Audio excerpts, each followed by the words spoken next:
4 में से 3 मेरे तुक्के से सही हो गए, और मैंने तुक्के इसलिए लगाए क्योंकि नेगेटिव मार्किंग 1/8 की थी, वरना मैं 16 ही करके आती। 130 से ऊपर कभी नहीं आए आरडब्ल्यू के मॉक में। और यहां मेरे 162 आ रहे हैं, 160 में से 163 आ रहे हैं, रॉ स्कोर 156 है। तो जो बच्चा आरडब्ल्यू के मॉक में 126-27 कर रहा था, उस बच्चे का स्कोर 160 में से 156 आया है। तो आप देखिए वो बच्चा, और ये वो बच्चा है जो पिछली बार फाइनल मेरिट से रह गया था, या फिजिकल के लिए ही क्वालिफाई नहीं कर रहा था, वो बच्चा है ये। तो आप सोचिए, एक ही अगली ही भर्ती में जिसमें पूरा 1 साल नहीं मिला एग्जाम में, क्या वो बच्चा इतना तेज हो गया होगा पढ़ने में कि वो 160 में से 160 कर जाए? नहीं।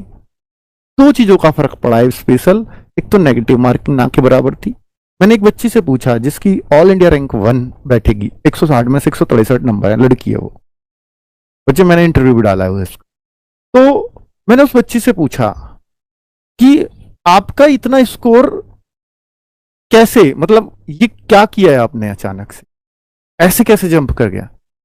उसने बोला कि सर मैं 126 127 हमेशा आरडब्ल्यू के मॉक में रही हूं, और मैंने ना ये जो नेगेटिव मार्किंग है इसका बड़ा फायदा उठाया। मेरा मैथ्स स्ट्रांग था पहले से ही, मेरी रीजनिंग स्ट्रांग थी, हिंदी किसी की भी स्ट्रांग हो सकती है, उस लड़की के ये शब्द थे। लेकिन जो जीएस थी मैं उसमें हमेशा डरती थी, मेरे उसमें 20 में से 10 आते थे, कभी 11 भी होते थे आपके मॉक टेस्ट में। यहां पे मुझे 16 मिले, बिल्कुल मेरे याद करे हुए मिले।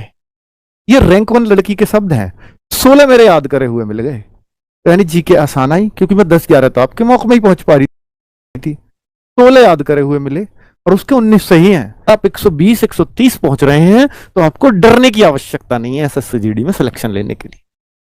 और अगर आप 120 130 से कम रह रहे हैं तो निश्चित तौर पर आप थोड़ा सा हौसला बढ़ाइए कि 120 130 ले आऊंगा, कोई दिक्कत नहीं है, मेरा यूपी में भी नंबर आएगा, मेरा हरियाणा में भी आएगा, मेरा राजस्थान में भी आएगा, और भाई वेस्ट बंगाल महाराष्ट्र में तो बहुत कम कम पे भी आएगा। अभी सीख लेनी है इस मॉक टेस्ट से, वो लेनी है कि गलतियां कहां पे कर रहे हो, किस प्रकार के क्वेश्चंस आपके गलत हो रहे हैं। मैथ में आप लोगों के अगर चैप्टर वाइज में कोई समस्या चल रही है, किसी चैप्टर को लेकर अगर क्वेश्चंस गलत हो रहे हैं, सीआई से, एसआई से, सिंपल इंटरेस्ट से, या फिर आपका यहाँ पे एसआई हो गया, आपका सीआई हो गया, और कंपाउंड इंटरेस्ट हो गया, परसेंटेज हो गया, लाभानी हो गया, अगर इन चैप्टरों में आपकी दिक्कत है तो उनको सुधार लो भाई। सबसे ज्यादा क्वेश्चन जो आपके सही होंगे इन्हीं चैप्टर से सही होने वाले हैं, क्योंकि ये क्वेश्चन सबसे ज्यादा पेपर में पूछे जाते हैं। रही बात हिंदी की, तो हिंदी भाई आप अगर हिंदी में गलती कर रहे हो ना तो बहुत बड़ी गलती कर रहे हो, क्योंकि हिंदी में बहुत सारे बच्चों का स्कोर बटे बाई बटे होता है। तो आप लोग हिंदी में तो अच्छा स्कोर करो, बाकी रीजनिंग और मैथ में प्रैक्टिस करो, जितनी ज्यादा हो सके प्रैक्टिस करो। आपकी प्रैक्टिस करने से ही स्कोर बूस्ट होगा, और वहां पे जब एग्जाम हॉल में आप बैठेंगे तो वहां पे प्रेशर को झेलने की कोशिश करना, कंट्रोल करना प्रेशर को, ताकि आप लोग एग्जाम में अच्छा कर पाओ।